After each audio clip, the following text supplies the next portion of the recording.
Lecture number 7, The Noble Eightfold Path. Namo tassa bhagavato arahato samma sambuddhassa. Dukkha, its origin, its cessation, and the way to its cessation. These are the four noble truths, the elephant's footprint that contains within itself all the other teachings of the Buddha.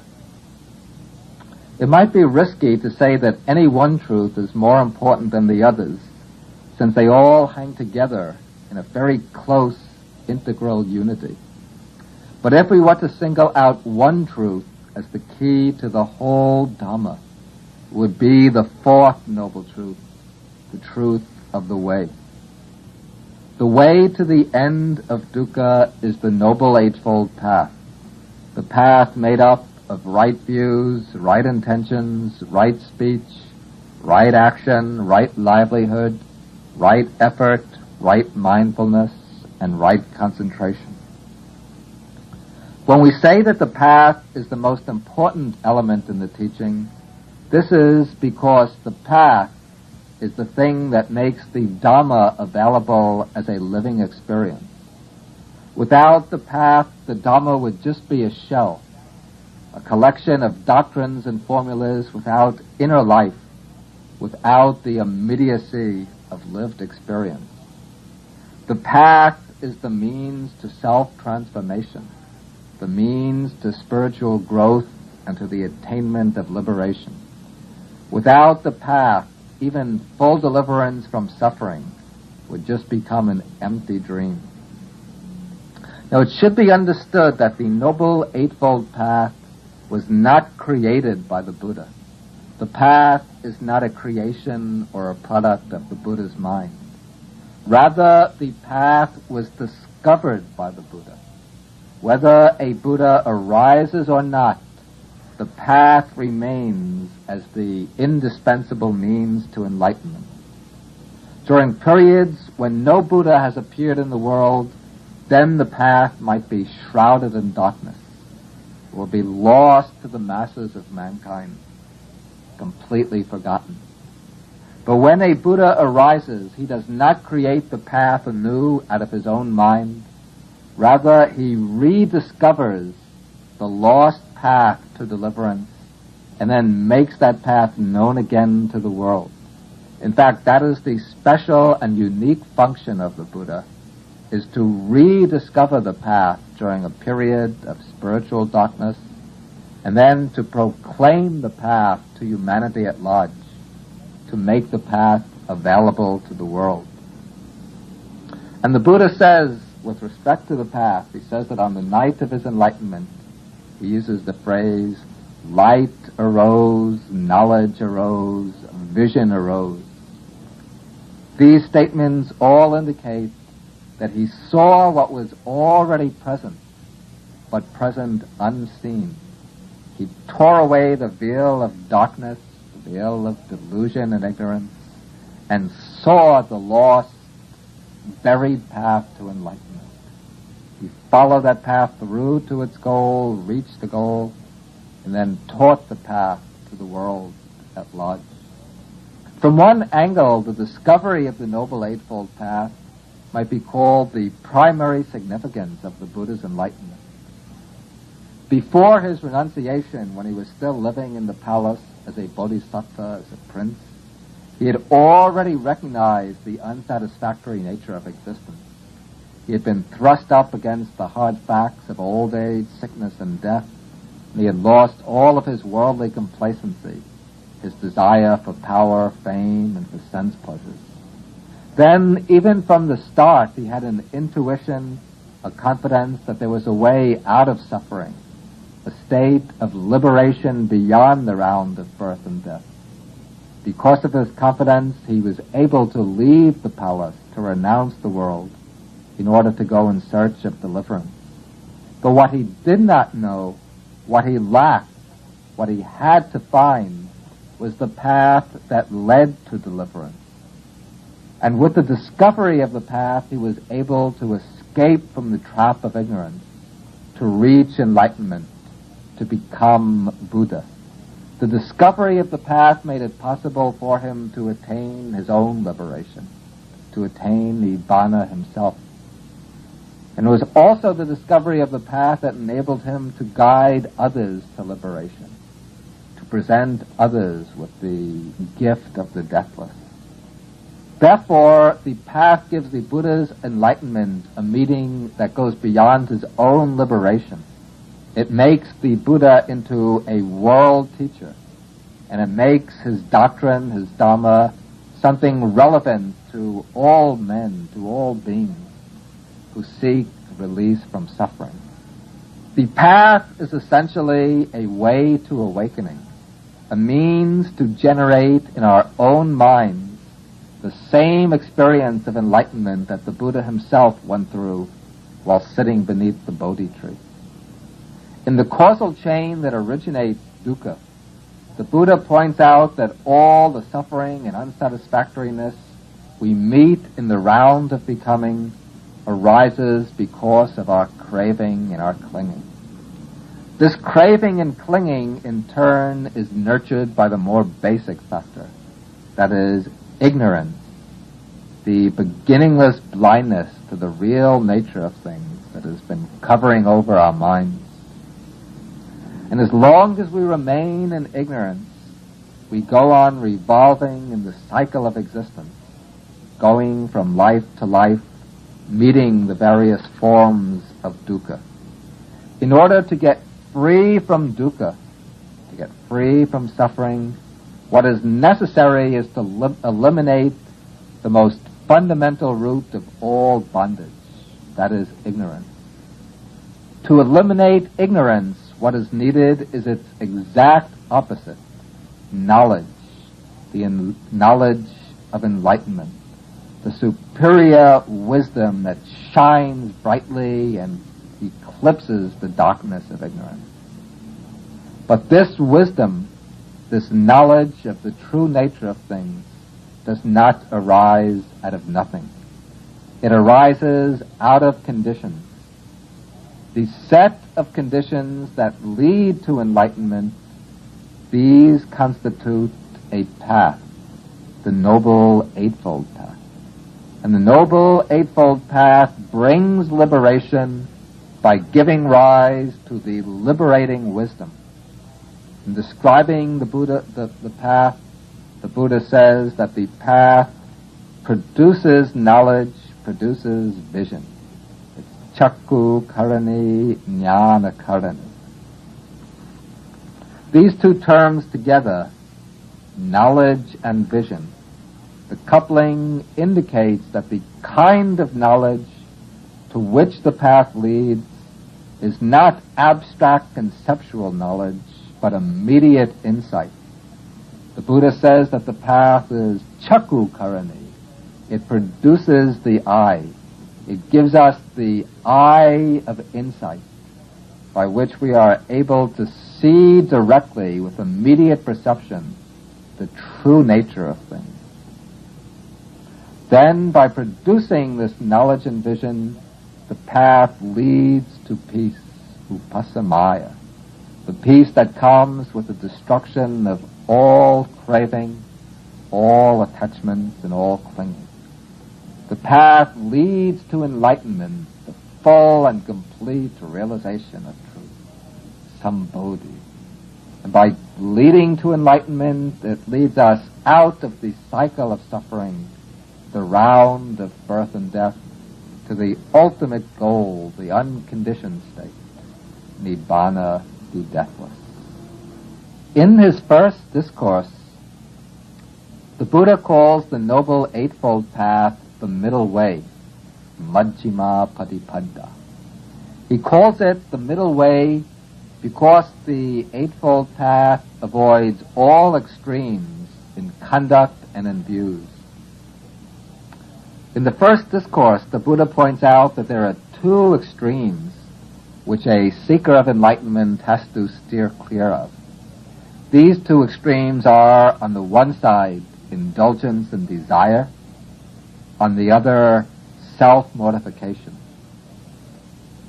Now, some people hold the view that this life, this present life, is our only existence, that death spells the end to all experience, and therefore we should try to get as much pleasure as we can by indulging our desires. This view, they say, is the superior wisdom, and the practice of sensual indulgence and grasping comfort and luxury they hold to be the way to the greatest happiness. But the Buddha, from his own experience, calls this way a low, inferior, ignoble course, which doesn't lead to the realization of the highest goal, the true aim of human life. The other extreme is not so common as the first, but it's always had a certain attraction for religious seekers. This is the extreme of self-mortification.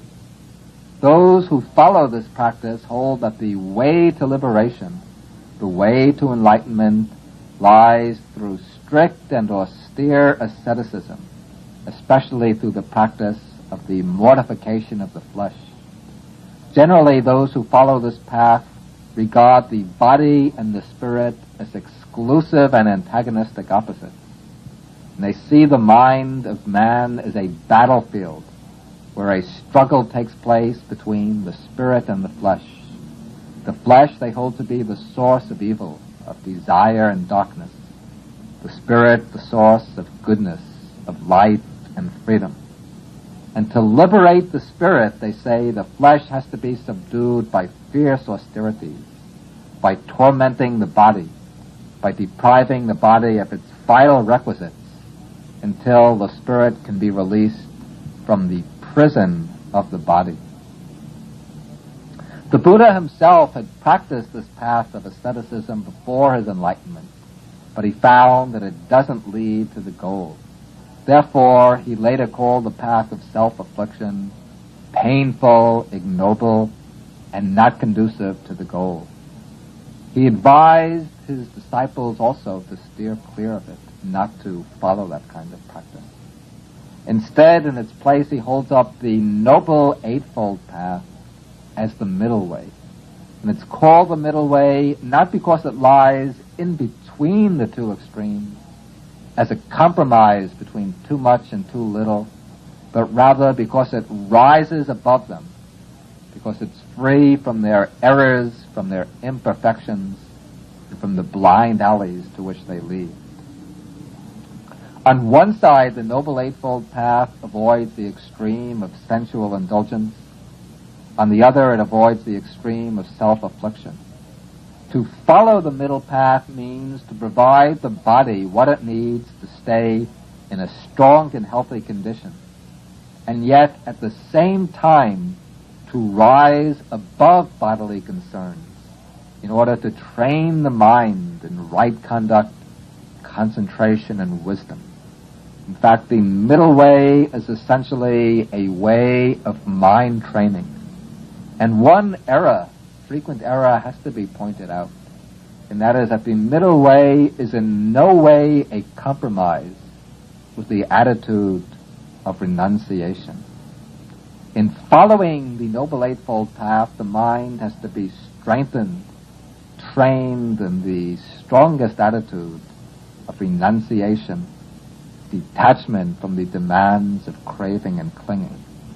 The middle way doesn't compromise at all the spirit of renunciation. But what it recognizes is that the real renunciation, the most important renunciation, is an inward mental act to be achieved by training the mind, not by tormenting the body. Now, as its name suggests, the Noble Eightfold Path is made up of 8 factors. And when it's called the Eightfold Path, we have to be careful not to understand this wrongly. The 8 factors of the path are not 8 steps to be followed in sequence. In actual practice, certain factors have to be developed before other factors can arise. But ideally, each factor that emerges does not replace the one that comes before it. nor do the earlier factors that have been developed drop away when the more advanced factors appear.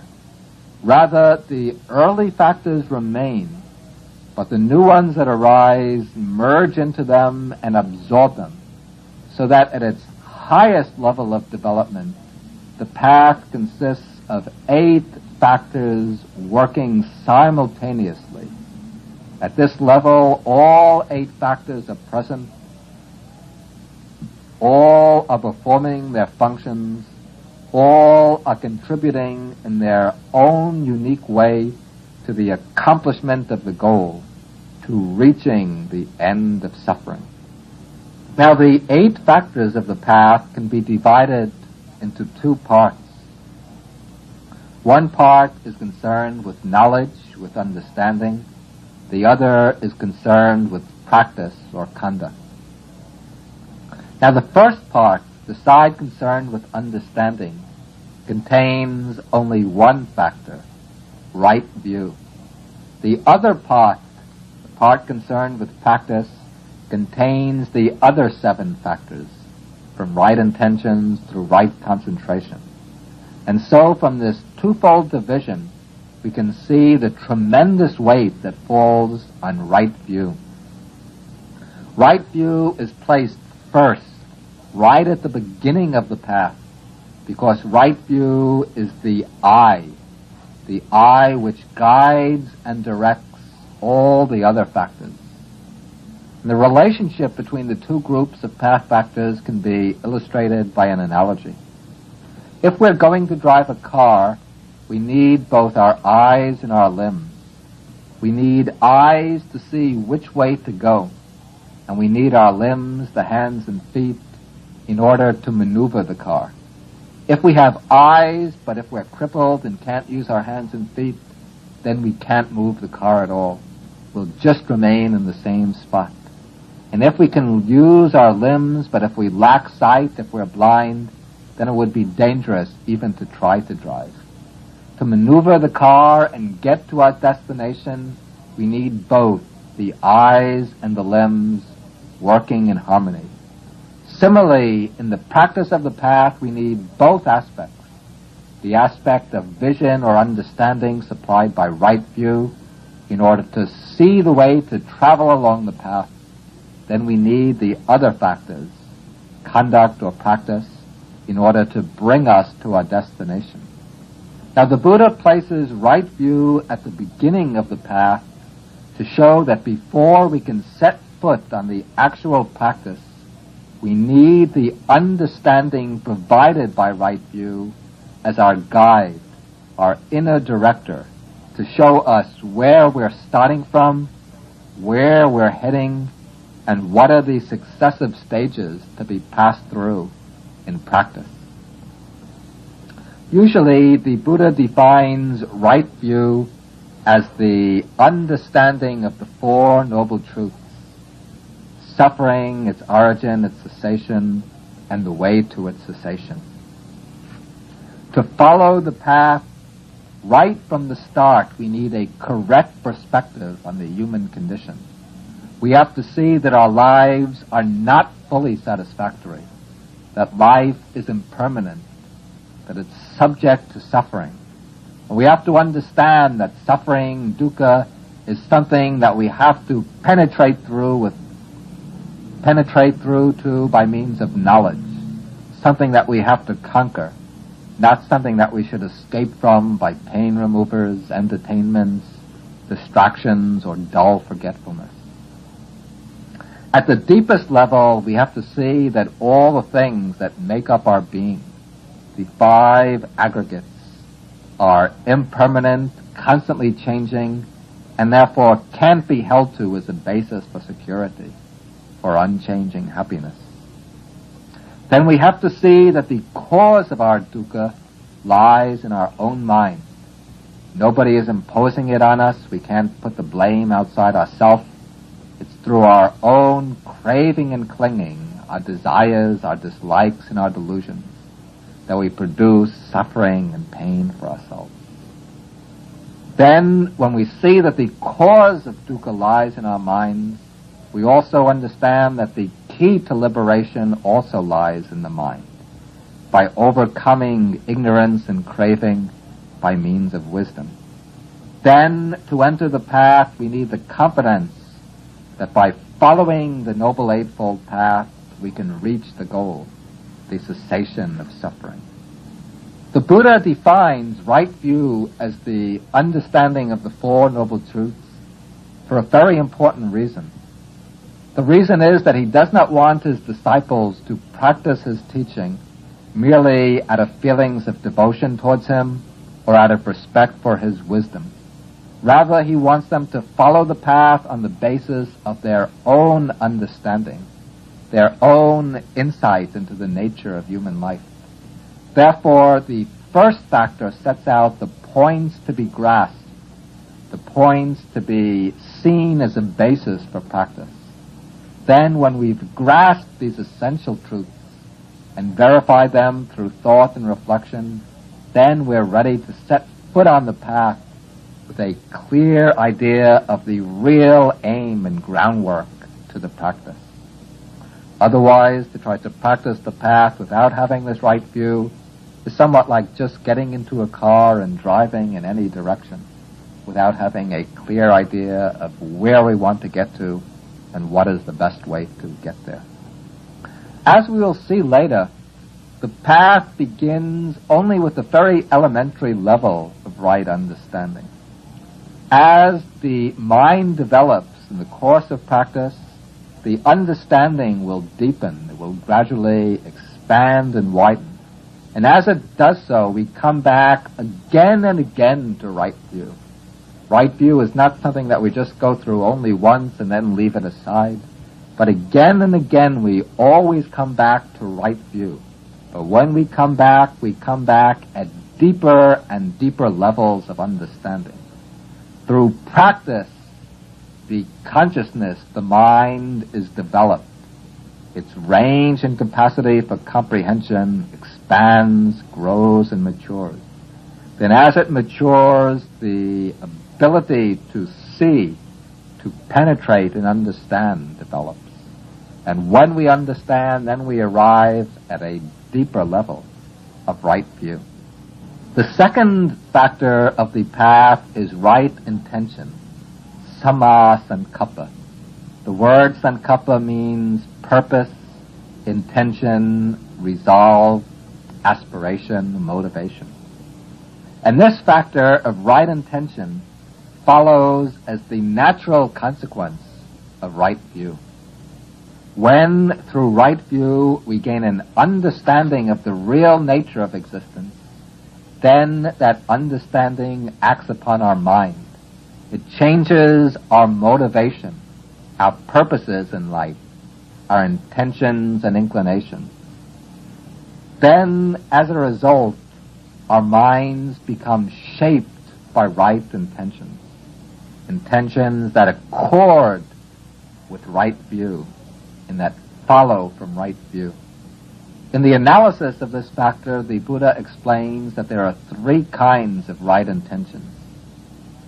The intention of renunciation, the intention of non-aversion or loving kindness, and the intention of non-injury or compassion. And these are opposed respectively to the three wrong intentions: the intention of sensuality, the intention of aversion, and the intention of harmfulness or cruelty. Now, right intention, as we said, follows naturally from right view.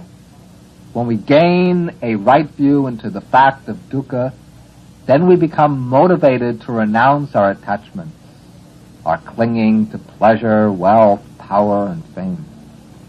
These we usually imagine to be desirable, but we take them to be desirable only because we haven't seen their inherent unsatisfactoriness. When we see that they lead to dukkha, that they lead us into suffering and dissatisfaction, then our mind inclines to renounce them, to give them up. We don't have to force ourselves away from the desire for them. But as we gain the understanding, the right view, the desire falls off naturally by itself. Then, when we look at other beings through the lens of the Four Noble Truths, we see that others are also caught up in the net of suffering. And out of this perception, there arises a feeling of deep identification with others, a feeling of oneness with them, which leads to attitudes of loving kindness and compassion. And as these attitudes arise, they motivate us to renounce, to give up all aversion and hatred and all violence and cruelty. In this way, the three types of right intentions follow from right view. Now, the first two factors of the path, right view and right intentions, work together in opposition to the three unwholesome roots. In earlier talks, we explained that the three unwholesome roots are greed, hatred, and delusion. Of these, the most fundamental is delusion. Out of delusion, there arise greed and hatred, the one desiring, the other disliking the wrongly conceived object. Now, right view serves to counteract delusion. Delusion is non-understanding, non-comprehension. And right view gives us correct understanding. It leads to true comprehension. Then the second factor, right intention, counteracts greed and hatred. The intention of renunciation opposes greed. The other two intentions of non-aversion and non-injury counteract hatred.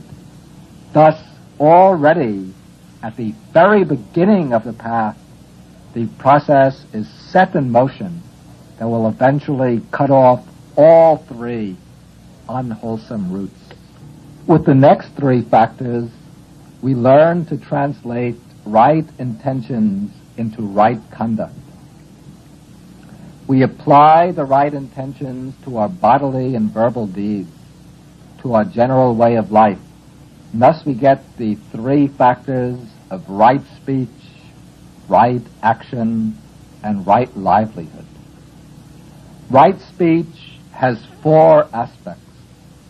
Abstaining from false speech, that is, from lying. Instead, making an effort always to speak truthfully. Second, abstaining from slanderous speech, from statements intended to divide others, to create enmity between other people. Instead, the follower of the path should always speak words that promote friendship and harmony between people. Then thirdly, he should abstain from harsh speech, from speech which is angry and bitter, which cuts into the hearts of others. Instead, his speech should always be gentle, soft, and affectionate.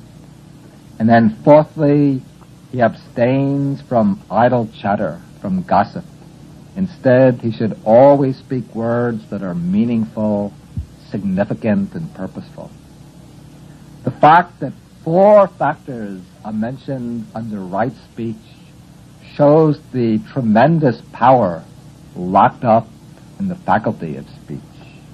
The tongue might be a very small organ compared to the rest of the body, but this little organ can create immense harm or immense good, depending on how it's used. Therefore, in order to gain mastery over our life, we have to master that little organ, the tongue, to see that it's used only for good purposes, not for bad ones. Of course, what we really have to master is not the tongue, but the mind that makes use of the tongue. Now, right action, the fourth factor of the path, is concerned with bodily action, with the body as an instrument of action. And this has three aspects. Abstaining from the destruction of life, that is, from killing other living beings. And this applies not only to human beings, but to animals as well. To abstain from hunting, fishing, and needless killing of animals. And second, to abstain from taking what is not given. That is, from stealing, cheating, exploiting others, gaining wealth in dishonest or illegal ways. And thirdly, to abstain from sexual misconduct. That is, from illicit types of sexual relations, such as adultery, seduction, rape, and so on.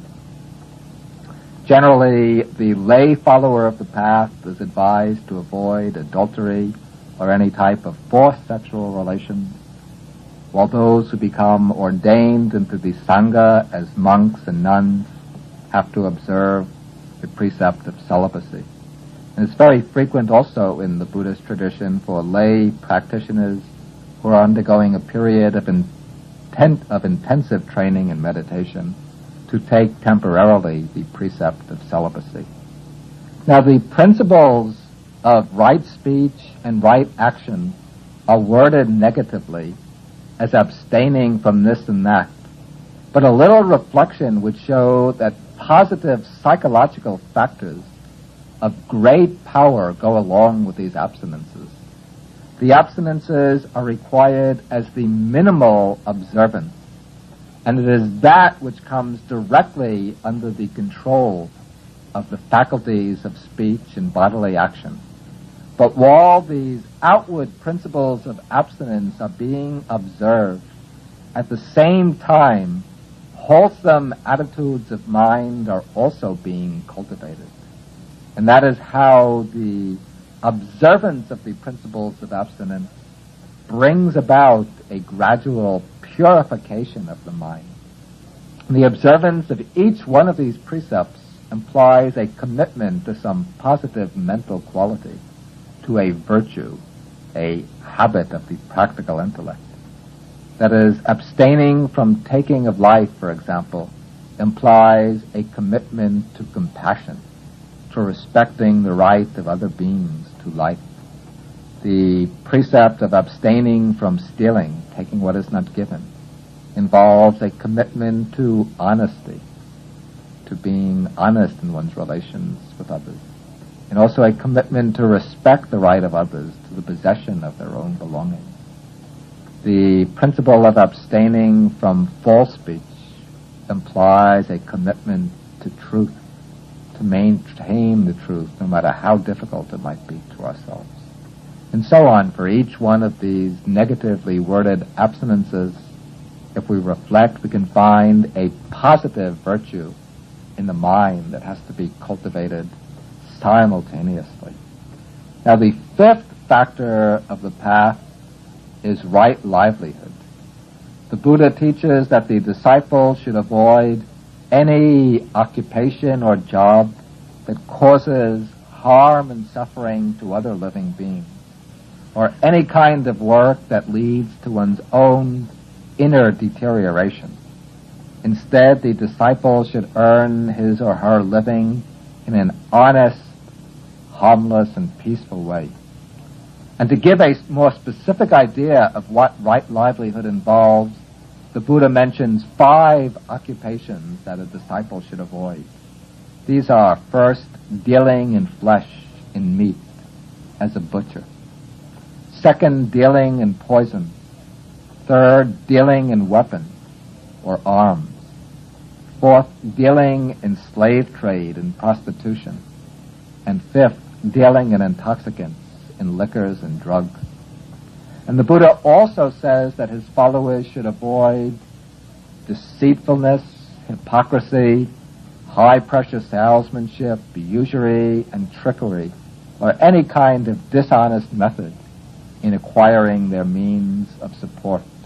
Now, these 3 factors that we've just discussed, right speech, right action, and right livelihood, these deal with the outer conduct of life. When we come to the next 3 factors, the 6th, 7th, and 8th factors, then we're concerned with the inner work, with the training of the mind. The Buddha begins the mind training with right effort, samavayama. This factor the Buddha places a special stress on for the reason that the practice of the path requires work. calls for energy and exertion. The Buddha is not a savior. The means to deliverance he gives in the path. And we can't expect to get anywhere along the path without making the effort. The Buddha says that the Tathagatas, the enlightened ones, point out the path. You yourselves must make the effort. The goal, the Buddha says, is for the energetic person, not for the lazy one. And here we come to the great optimism of Buddhism. The optimism which, in my view, refutes all the charges of pessimism. The Buddha says that through right effort, through right exertion, through the right application of energy, it's possible to change and transform the whole structure of our lives. We're not the hopeless victim of our past conditioning. We're not the victim of our genes, of environment, of our upbringing, and so on. But through training, through practice and exercise, it's possible to raise the mind up to entirely new levels, to lift it up from the swamp of ignorance and self-centered desire, to bring it to the high plateaus of wisdom, enlightenment, and liberation. It all takes work. All it takes is exercise and effort.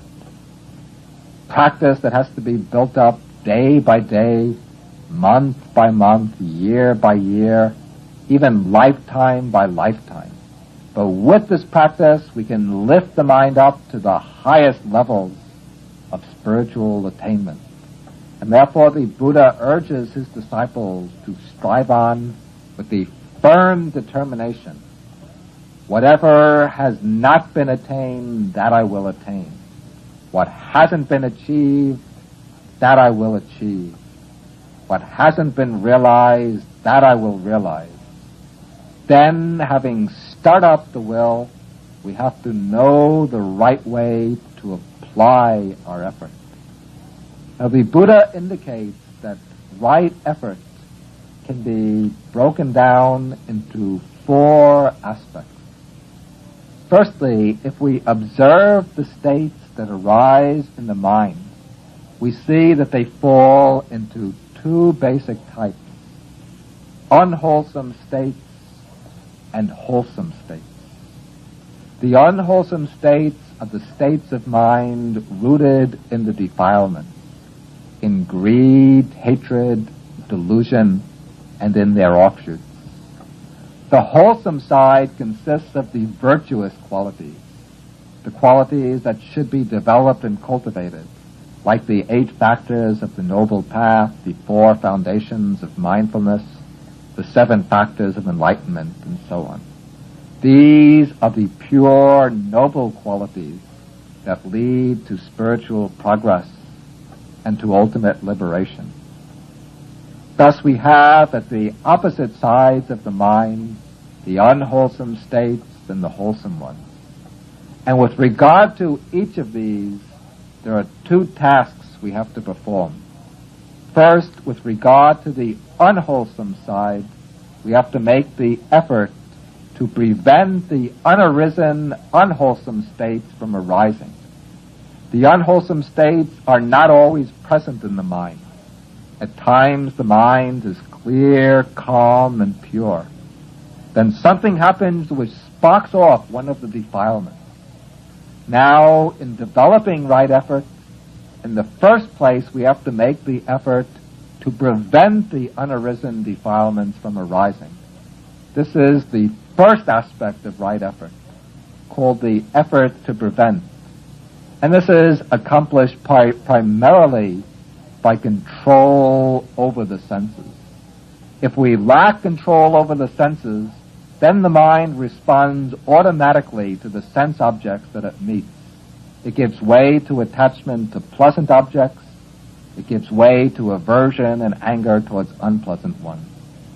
But by maintaining watchfulness over the senses, by watching our reactions to the sense objects, then we can prevent the unarisen defilements from arising.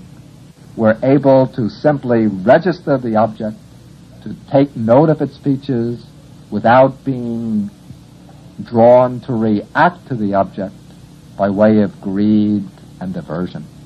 The second aspect of right effort is the effort to abandon the arisen unwholesome state.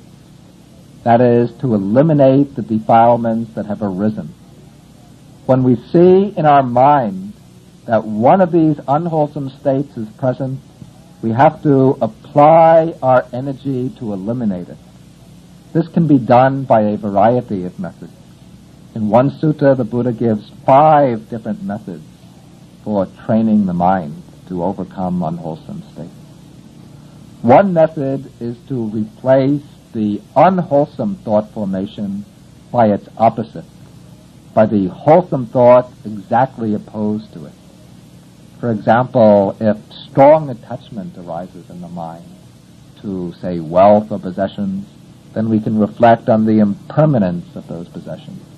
When we do that, the attachment fades away. If strong sensual desire arises in the mind, especially for a monk or a nun or a meditating yogi, then if he reflects on the impure nature of the body, how the body is just a heap of skin, bones, organs, and blood, then the sense desire fades away. When anger and ill will towards a person arise in the mind, then by reflecting or meditating on loving kindness, the feeling of loving kindness will dispel the anger. Or if the state of depression or dejection arises in the mind, then reflecting on the noble qualities of the Buddha gives a kind of joy and encouragement which inspires us to make further effort. So in that way we use one thought, a wholesome thought, to knock out the unwholesome thought. In the same way that, for example, a carpenter might use a clean new peg to knock out an old rotten peg from a board of wood. A second method to use is to develop a keen sense of the danger in the unwholesome thoughts, to recognize how they keep us entangled in suffering and prevent us from accomplishing the real good for ourselves and for others.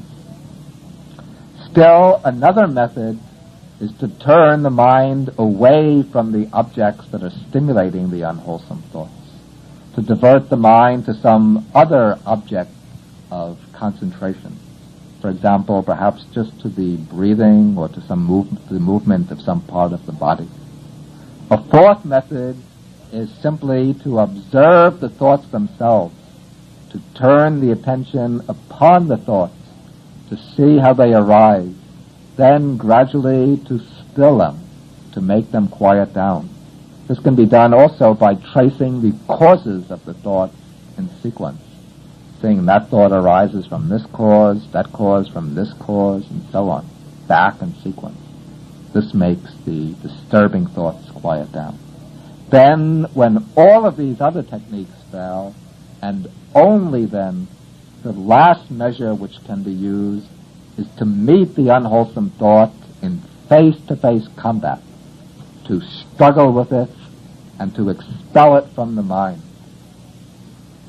But this should be used only as the last measure.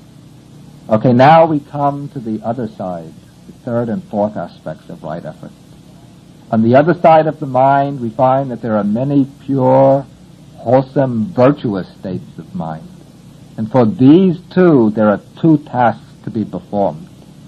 First, we have to make the effort to develop the undeveloped wholesome state.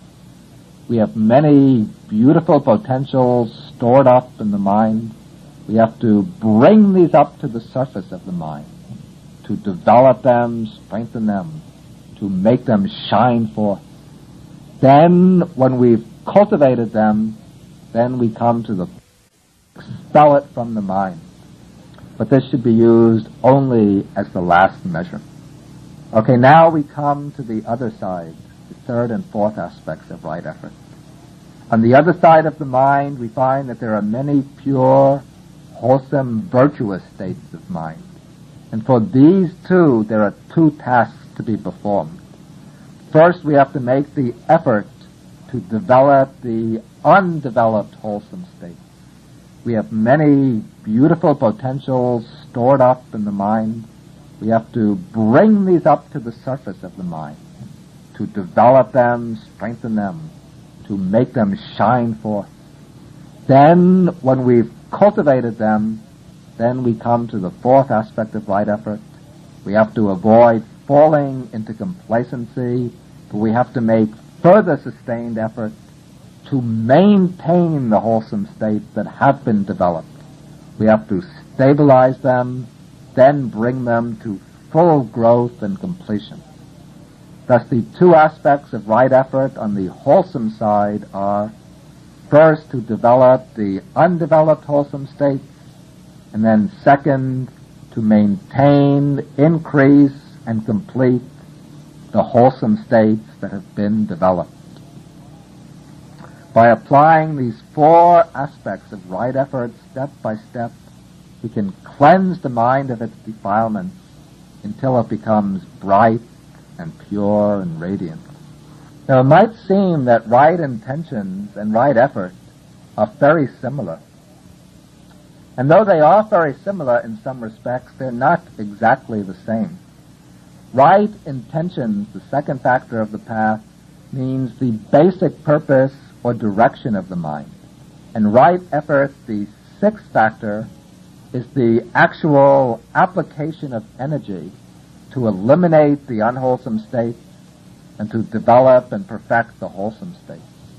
In the actual practice of the path, these factors are so closely intertwined that we can't draw a sharp dividing line between them. They actually function together, but what we can do is to distinguish their distinct functions. Right intention is the factor which directs the mind. Right effort is the energy or mental power which energizes the mind. We might compare the two to the steering wheel and the carburetor of the car. The steering wheel determines the direction of movement. The carburetor burns the fuel to supply the energy. And both contribute to the actual movement of the car. And when the car is moving, we can't precisely distinguish these two functions, since they both cooperate with each other. Now, a further word of caution has to be added about right effort. When we say that right effort has to be made, this doesn't mean that we should just strive blindly.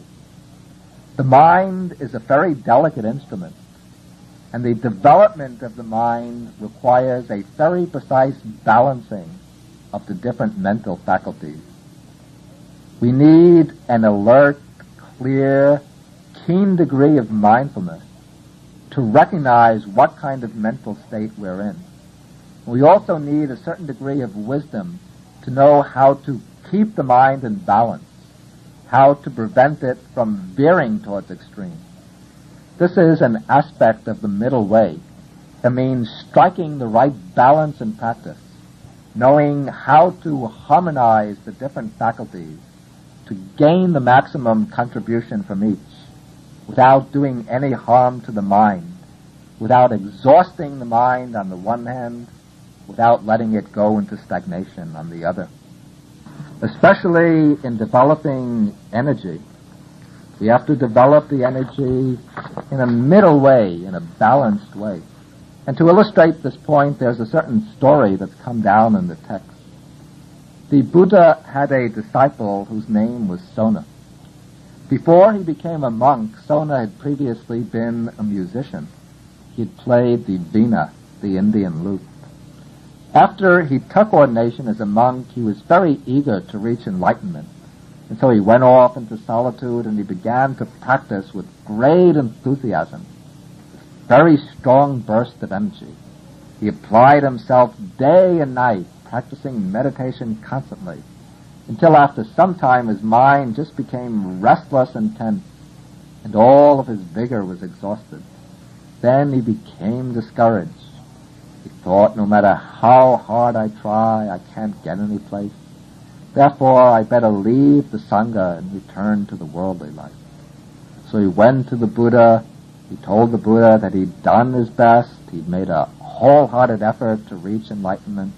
but he couldn't gain even the basic stages of mental concentration. Therefore, he said, now I'm going to leave the Sangha and return home. The Buddha approached this case very skillfully. The Buddha didn't just begin discussing his problem directly. Instead, the Buddha asked him, he said, what did you do before you became a monk? Soma said, before I became a monk, I used to be a musician. I played the lute. Then the Buddha said, tell me, when you were tuning up your lute, if you tuned the strings very tightly, what would happen? Could you play well? No, then I couldn't play the lute very well. The pitch would be too high, and sometimes the strings would break. Then the Buddha asked, when you left the strings very loose, then could you play the lute? Sona said, no. When the strings were left loose, then I would just get a dull, droning sound, and I couldn't get very good music coming from my instrument. Well then, the Buddha asked, how could you get good music from the lute? Sona answered, well, to get good music, I would tune the strings that they weren't too tight and weren't too loose. Then I could get perfect music out of the lute. The Buddha said, that's just the key to practicing the path, to be in balance, not too tight and not too loose. You shouldn't be too exertive, since that just exhausts your energy. It makes your mind tense and restless, and it leads to discouragement. On the other hand, you shouldn't be slack and negligent. If you become negligent, then you can't make any progress at all. The way to practice is according to the middle way. Balance energy with calm, then you can make progress. Sona went back to his meditation cell. He practiced the way the Buddha taught him, and in time he reached his goal and became one of the foremost outstanding disciples of the Buddha. To develop the mind further, to make it capable of gaining concentration and insight, we have to enter the practice of the next factor of the path, right mindfulness, samasati. Now, what is meant by right mindfulness? Right mindfulness is the clear awareness of what is happening in us and around us at the successive moments of experience. Mindfulness is a form of attention. To practice mindfulness involves attending to our experience. But mindfulness differs somewhat from ordinary attention. Ordinarily, attention, the faculty of attention, is used as an instrument for serving our purposes, our biological and psychological needs. Attention serves as an instrument of the rest of the mind, so that we notice what the mind demands and desires. We notice the things that serve the mind's desires. We neglect the other things. We don't attend to them. But mindfulness is a kind of attention which operates independently of all ulterior aims and purposes. Mindfulness is an attention which observes our experience carefully and precisely, always attending to what is occurring in the present, without limiting the field of observation, without making any discriminations, without subordinating the acts of attention to external purposes. Mindfulness is attention concerned only with attending, with observing what is happening in the present simply for the sake of knowing and understanding what's happening, not for the sake of serving some utilitarian end. Mindfulness is attention that functions in an atmosphere of detachment. It's attention that aspires towards a pure objectivity, an awareness which reflects the nature of objects exactly as they are, without adding to them, without elaborating upon them, without interpreting them through the screens of subjective evaluation, and commentary. The Buddha divides the practice of mindfulness according to its objects into 4 groups called the 4 foundations of mindfulness. These are the mindful contemplation of the body, the mindful contemplation of feelings, the mindful contemplation of states of mind, and the mindful contemplation of mind objects. The practice of right mindfulness consists in the mindful contemplation of these 4 objects. In mindful contemplation of the body, the practitioner has to develop a continuous awareness of the bodily process. Begin with the grossest object, the physical body. The mindfulness of the body includes a number of exercises. The most basic of these is the mindfulness of breathing, anapanasati.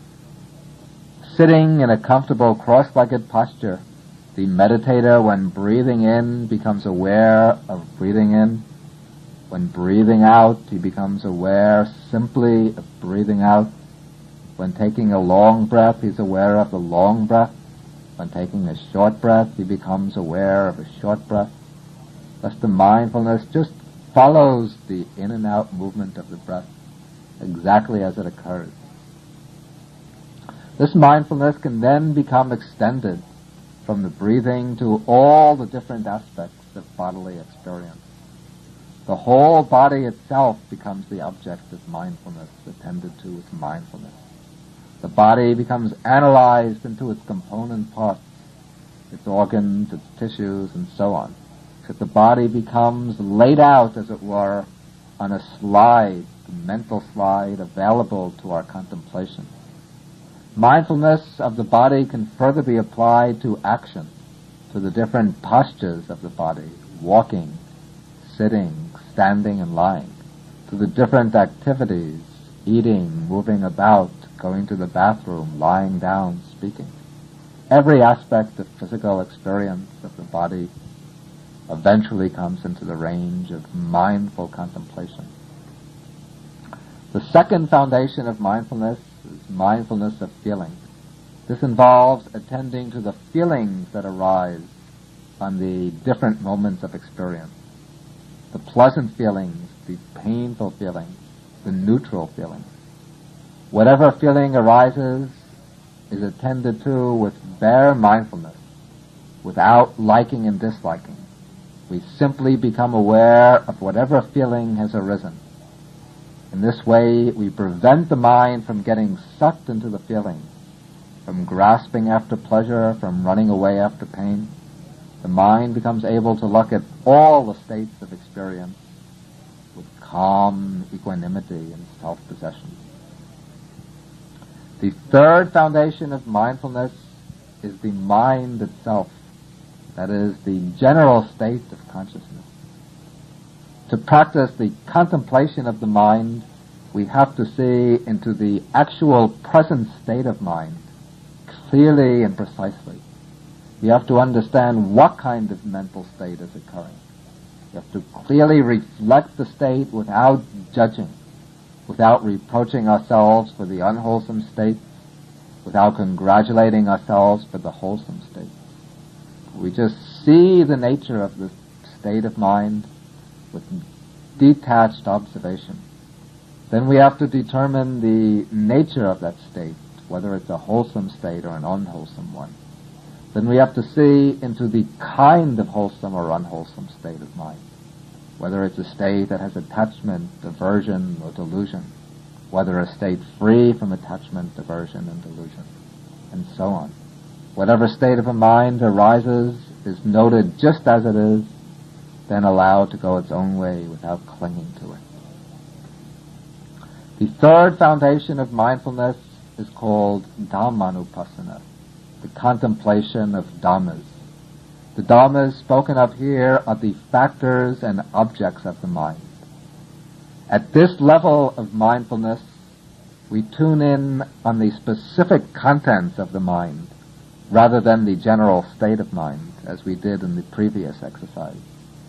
Here the mind is dissected into its components to see what factors are at work within it, whether the defilements are present or the wholesome factors.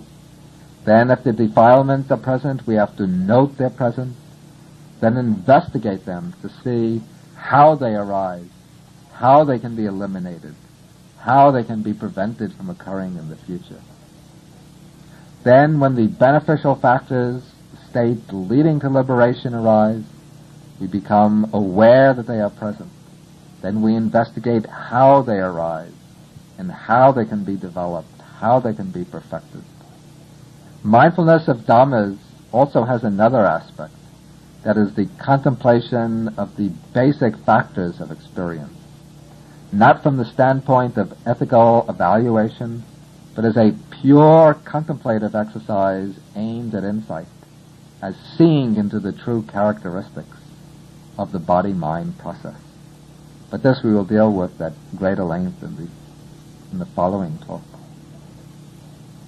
Now, right effort and right mindfulness work together in close cooperation. Right mindfulness makes us aware what kind of state has arisen, whether a wholesome state or an unwholesome one. Then, through right effort, we apply our energy to eliminate the unwholesome states, the states that lead us into greater distraction and entanglement. And again, through right effort, we strive to arouse and strengthen the wholesome states that lead to calm and to clarity. Right effort and right mindfulness are both directed to the eighth factor of the path, right concentration, samma samadhi. Right concentration is defined as wholesome one-pointedness of mind. It is the wholesome unification of the mind collected and focused upon its object without disturbance or wavering. To develop right concentration, we generally begin with a single object, a very simple object, and attempt to fix the mind on that object so it remains there without wavering. We use right effort to keep the mind focused on the object, and right mindfulness to be aware of the hindrances to concentration and the aids to concentration. Then we use our effort to eliminate the hindrances and to strengthen the aids, the beneficial factors.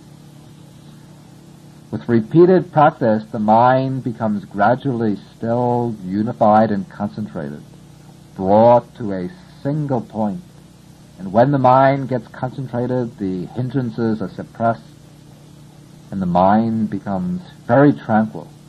With further practice, we can develop certain deep states of absorption called the jhanas. These are 4 in number, ranked according to descending levels of calm and concentration. We'll deal with these in greater detail in the next talk. But this kind of concentration that's developed through this one-pointed practice, this is not yet the end of the practice of the path. When right concentration is made the eighth factor, this can lead to the misunderstanding that concentration is the final step of the path, the goal in the rest of the path. But that is a mistake. Rather, the state of concentration which is reached, where the mind is stilled and collected, serves as the means for developing insight. With the calm, collected mind, we have to go back to reach the first factor of the path, to reach right view. We set out to develop right view again, but this time we're not concerned with right view as a conceptual understanding of the Dharma. Now we're working to get a right vision of the Dhamma, to get a vision of the truth. We set out to transform right view from idea into perception, into the direct seeing of the truth. And the way to go about this is as follows. Having gained a measure of concentration, we take the concentrated mind and apply it again to the practice of right mindfulness, the seventh factor. As a result of having developed concentration, the mind has become a powerful tool a real strong instrument of awareness, very clear and calm.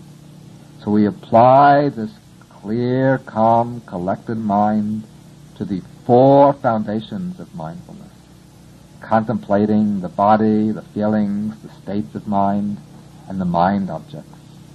Then as the mind examines the flow of events in the body-mind process, as it tunes in on the flow from moment to moment, gradually there occurs step by step the arising of insight, which penetrates into the real mark of things. And as insight builds up, as it matures and deepens, it turns into panya, wisdom, the liberating wisdom which sees into the Four Noble Truths. At this peak of development, the seeing of the Four Noble Truths becomes direct and immediate, and it brings the destruction of the defilements, the purification of the mind, and the liberation of the mind from the fetters. But these higher aspects of concentration and insight, as I said, we will deal with in greater detail in the next talk. So we leave off here. Now, having explained the 8 factors of the path, we should understand that these 8 factors can be distributed into 3 basic groups. These 3 groups are moral discipline, concentration, and wisdom. In Pali, sila, samadhi, and panya. The group of moral discipline includes right speech, right action, and right livelihood. All of these commonly share in the nature of being parts of moral discipline. The group of concentration, the samadhi khanda, includes 3 factors: right effort, right mindfulness, and right concentration. The last of these, right concentration, is the primary member of the group. The other 2 work together to bring about the state of deep concentration. Therefore, this last factor gives its name to the entire set. Then the last training group is wisdom, the panya khanda. This includes the 2 factors, right view and right intention. Right view represents the direct experiential aspect of wisdom. The inclusion of right intention shows another side to wisdom. It shows the purposive side of wisdom, that wisdom is not merely a matter of passive understanding, but an understanding that has the effect of altering our attitudes and goals, that shows up in our purposes, intentions, and motivations. The 3 aspects of the path are to be developed, with one stage acting as the base for the other. We begin with a kind of preliminary right view and right intentions. These come at the very outset. They're really the forerunners of the threefold training rather than a part of it. To embark on the threefold way, we need a certain right understanding of the nature of existence and the right motivations, the right intentions for taking up the practice. Then we enter the actual training with the factors of moral discipline. We strive to purify our discipline through right speech, right action, and right livelihood.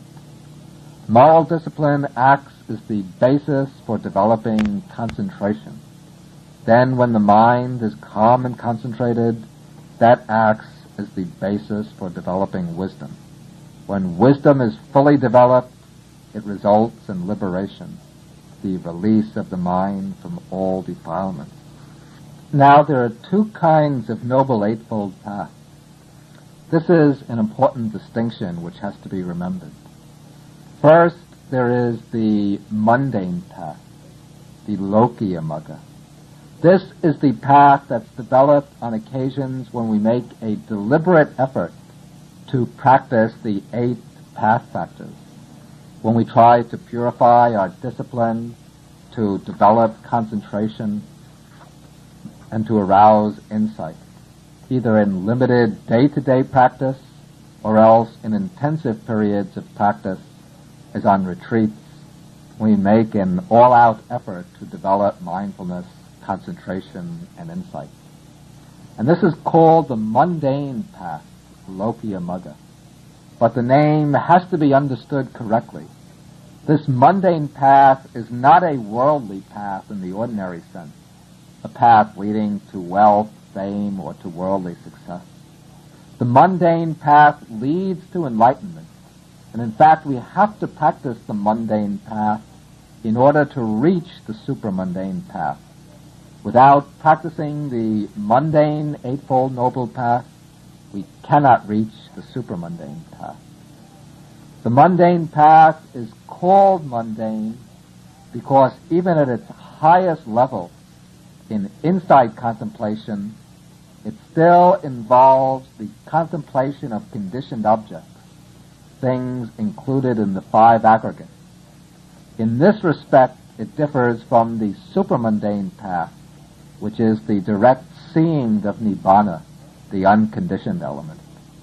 And also, it should not be understood that one is practicing the Noble Eightfold Path simply when one is trying to live by moral principles. People too often think that the Noble Eightfold Path is simply a path of ethical conduct, and that as long as they're living within the basic framework of morality, that then they're practicing or living in accordance with the Noble Eightfold Path. That is not the case. The Noble Eightfold Path is the way leading to the cessation of dukkha. It's a path that includes 8 factors, and it's really directly being developed and practiced only when all 8 factors are working in cooperation to steer us towards the cessation of dukkha, towards the attainment of Nibbana. The occasions when we're really practicing and developing the Noble Eightfold Path will be times when our mental vision, our outlook and understanding are guided by right views, by an understanding of the basic unsatisfactoriness of our existence, and the understanding that the real liberation is the attainment of Nirvana.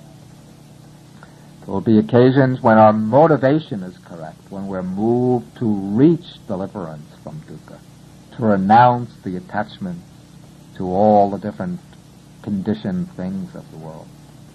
There will be times when our conduct is grounded upon moral discipline, upon the 3 training factors of moral discipline, and when we're making a right effort to purify the mind by cultivating the 4 foundations of mindfulness with a deeply concentrated mind. On those occasions, we can say that we're developing the mundane Noble Eightfold Path.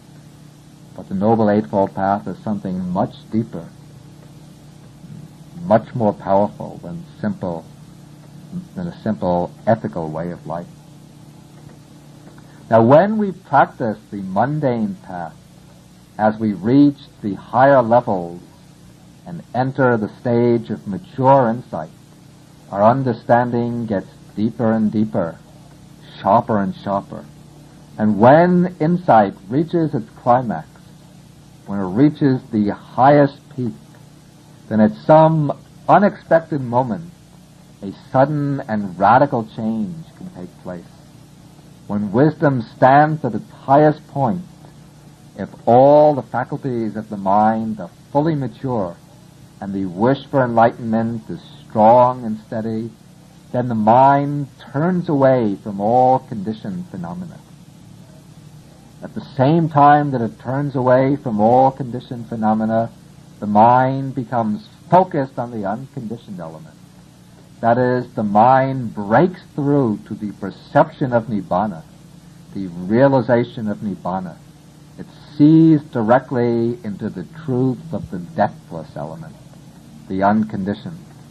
And when this happens, then all the 8 factors of the path rise up simultaneously with great power of penetration, focusing upon Nibbana.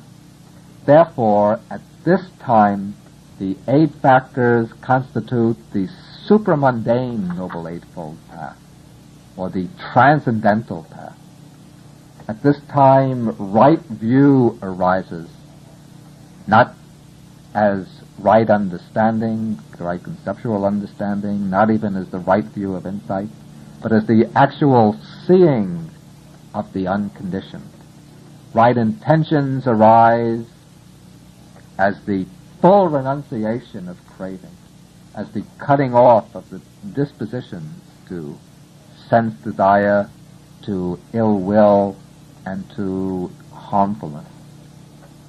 Right speech, right action, right livelihood arise as mental factors cutting off the disposition to wrong speech, wrong action, and wrong livelihood.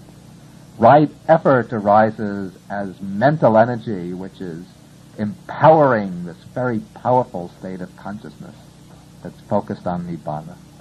Right mindfulness arises as the faculty of attention or awareness fixed upon Nibbana as its object. And right concentration is the unification of mind, the mind focused upon Nibbana. So these 8 factors have all arisen simultaneously, all performing their functions. And the mind equipped with these 8 factors, this is the supramundane consciousness, the mind which has risen up out of the world and now knows the unconditioned reality transcendent to the world. And these supramundane states of the path, these come in 4 stages. There are 4 levels to the supramundane path.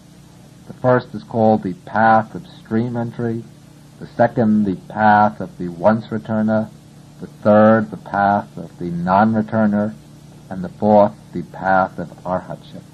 We will deal with them in greater length next time. Now the path experience lasts only for a moment, but when it occurs, that moment of consciousness cuts off and eradicates a certain set of defilements. It cuts them off right at the roots so they can never arise again. And the first time that the path arises, the path of stream entry, the yogi enters irreversibly upon the way to liberation. From the point he reaches stream entry on, he can never fall away. Up to this point, he could still fall back. He could still be swept back into the current of the world. He has no absolute assurance of winning the goal. But when he reaches the supramundane path of stream entry, in this one moment of realization, a complete change takes place in the very bottom of his consciousness. In this moment, he becomes a stream enterer, one who has fallen into the stream to liberation and can never return back again into the way of the world. Following the peak experience of stream entry, the yogi might still have more work to do. He still has 3 more attainments of the supramundane path lying ahead. Each of these other path moments will again eradicate certain sets of defilements and liberate the yogi from a corresponding degree of bondage to samsara. When the 4th path is attained and finished, then he becomes an arhat, one who has cut off all defilements and reached full liberation. Now the yogi who has become a stream enterer, he might have as many as 7 more lifetimes in which to move in samsara before he reaches arhatship. But he can never fall away, he can never be reborn in any of the lower worlds, and he is certain that he will reach liberation in no more than 7 lifetimes.